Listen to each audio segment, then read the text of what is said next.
Isn't hip and low back pain such a pain in the butt, if you know what I mean? I'm Dr. Hanselman at Precise Chiropractic here in Troy, Michigan.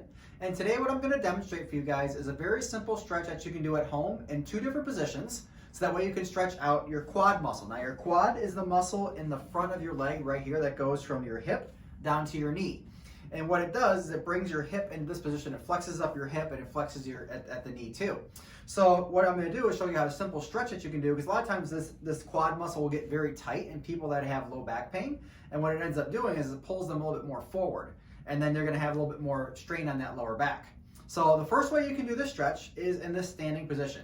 And the way you do it is actually very simple. If you have some issues with balance, then you want to hold on to something. But what you can do is just you want to get a hold of your ankle, and you're going to let your knee drop straight down, and you're just going to pull straight back like this. And you should feel a good stretch right along that whole muscle right there if you're doing this properly. It's going to be a nice stretch straight back. You want to hold that for a count of 10 seconds, and then let it relax. You let it relax first, and then let go of your foot. And if that can be a big problem, because a lot of people have issues with balance and things like that, there's another way that you can do it. And the way that you do it is lying on your side. Now, when you lie on your side, we want to make sure you have something supporting your neck so that you don't strain your neck when you're doing this stretch.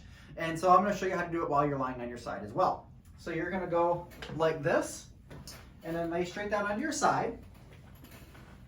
Head should be in a good supported position so that it's nice and level and even with the rest of your body. And you're going to let your bottom leg go straight out. And then again, be the same thing. Get a hold of your ankle, and you're going to pull straight back like this. Okay?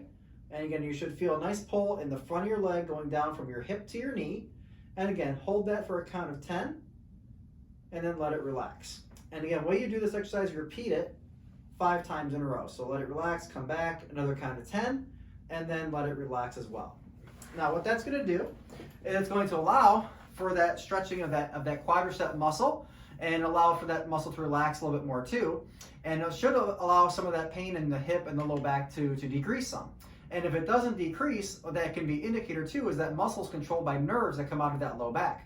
And that could be a sign of interference of nerves coming out of your low back that go into that quadricep muscle or the muscles in your legs as well. And if that happens, we help people with a lot of low back and hip issues here at our office, and we can do a very specific check to see if there's any interference with those nerves that are causing some of that low back and hip pain.